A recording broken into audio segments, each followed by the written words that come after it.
ओम शांति सभी भाई बहनों का मेरे इस YouTube चैनल पर बहुत बहुत स्वागत है और सभी का तहे दिल से धन्यवाद। और इस ईश्वरीय कार्य व सहयोग में मेरा साथ देने के लिए आप सभी बहनों का बहुत बहुत धन्यवाद और बाबा की ओर से प्यारा सा गुड मॉर्निंग और ओम शांति। अच्छा, आप लोग को पता है कि हम लोग ओम शांति क्यों बोलते हैं? मैं आपको बताती हूँ। ओम मतलब मैं एक आत्मा हूँ, शांत स्वरूप मेरा स्वधर्म शांति है। मैं मतलब यहाँ शरीर नहीं बल्कि एक आत्मा हूँ। हाँ, मैं एक आत्मा हूँ, ज्योति बिंदु स्वरूप, देह से न्यारा, चमकता हुआ दिव्य सितारा। और शांति मतलब शांत स्वरूप, यानी मैं आत्मा शांत स्वरूप हूँ। जब हम किसी को ओम शांति कहते हैं तो हम खुद को एक शांत स्वरूप आत्मा के रूप में याद करते हैं और सामने वाले की आत्मा को भी उसी रूप में देखते हैं। आत्मा का गुण ही शांत स्वरूप है, जो भ्रिकुटी के मध्य स्थित है, यानी दोनों भौहों के बीच में। हमारा शरीर 5 तत्व से बना है। आप जानते भी होंगे, गीता में भी कहा गया है ना, शरीर नहीं मरती, शरीर मरती है, आत्मा अमर है। शरीर 5 तत्व से बनी है ना। कौन सी 5 तत्व आप कमेंट में बताइए। इसीलिए वो विनाशी है। आत्मा 5 तत्व से, चलो बता देती हूँ। अग्नि, वायु, जल, थल, आकाश। अग्नि, वायु, जल, थल, आकाश से मिलकर बनी है, इसलिए वो अविनाशी है। इसीलिए वो आत्मा जो है वो अविनाशी है और शरीर विनाशी है। हमारा शरीर आत्मा के बिना मृत है।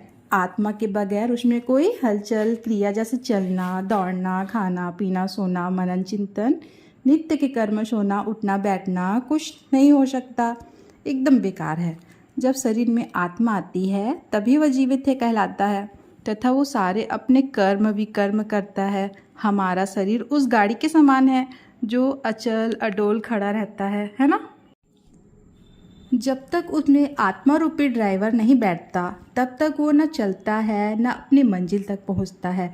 जैसे गाड़ी के सामने ड्राइवर बैठता है और गाड़ी पर उसका कंट्रोल होता है ना, वो गाड़ी को अपने हिसाब से चलाता है।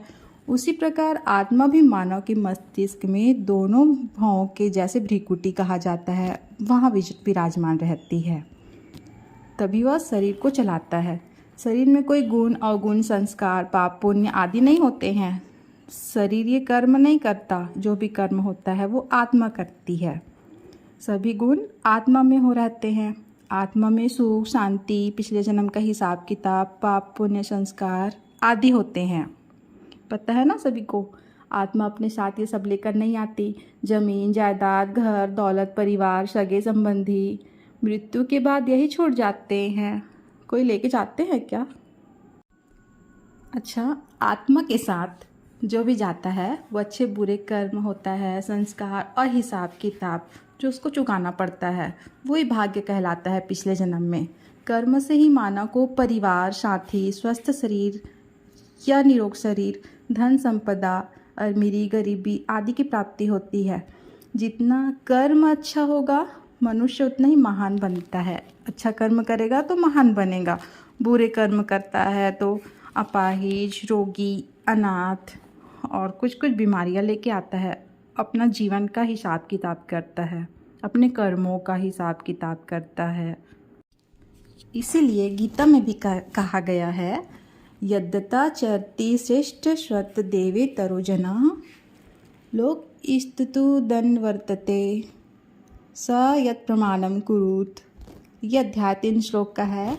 कुछ मिस्टेक हो गया तो सॉरी, लेकिन इसका अर्थ है पुरुष जो आचरण करते हैं सामान्य लोग भी वैसा ही व्यवहार करते हैं। वह जो कुछ भी प्रमाण या उदाहरण स्थापित करते हैं पूरी दुनिया उसी का अनुसरण करती है। तो आपको अब शरीर का निर्माण और कर्मफल के बारे में तो पता चल ही गया होगा।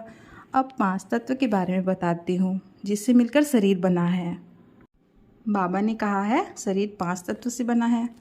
पहला है पृथ्वी, यह शरीर में हड्डी, मांस और त्वचा का निर्माण करता है। दूसरा है ये जल से बना है, यह शरीर में रक्त और अन्य तरल पदार्थों के रूप में होता है, आपने भी देखा होगा ना। अग्नि से बना है, यह शरीर के ताप और पाचन को नियंत्रित करता है। वायु से बना है। यह हमारे सांस और नसों में गति का संचालन करती है। और पांचवा है, 5 तत्व हो गया आकाश। यह शरीर के भीतर खाली स्थानों और मानसिक चेतना को दर्शाता है। ये तो हुई शरीर की रचना के बारे में। आपको बताते हैं आत्मा के स्वरूप व गुण के बारे में। बाबा कहते हैं, मतलब भगवानुवाच जिसको कहा जाता है।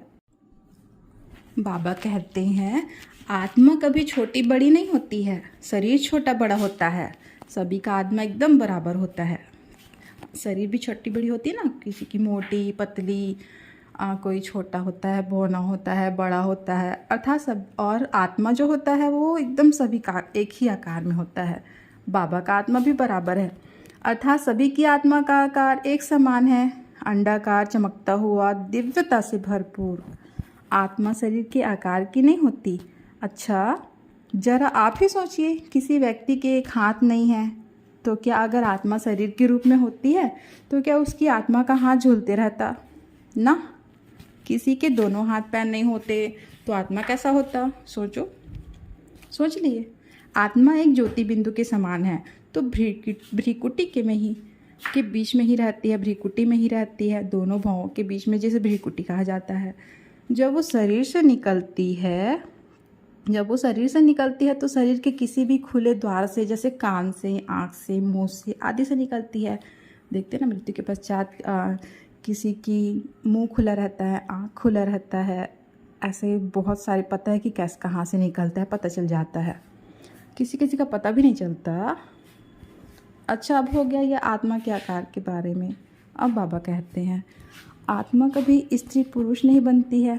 आत्मा को शरीर रूपी वस्त्र कभी स्त्री कभी पुरुष का मिलता है, यानी सभी को 84 जन्म लेने पड़ते हैं, जिसमें 2 जन्म पुरुष का मिलता है आत्मा को और 2 जन्म स्त्री का। और 84 जन्म योनि में भटकना बोलते हैं, तो ये सब कुछ नहीं होता है। 84 जन्म नहीं भटकते, 84 जन्म लेते हैं। वो आगे के वीडियो में आपको बताएंगे। चलो आज के लिए इतना ही। अच्छा, ओम शांति। आप कमेंट में बताइए कि आपको मेरा इस वीडियो कैसे अच्छा लगा कि नहीं लगा, और क्या अच्छा लगा, आपने क्या धारण किया, क्या समझा, ये सब कमेंट में बताइए। और वीडियो को लाइक कीजिए और सब्सक्राइब कीजिए। अच्छा, धन्यवाद। ओम शांति।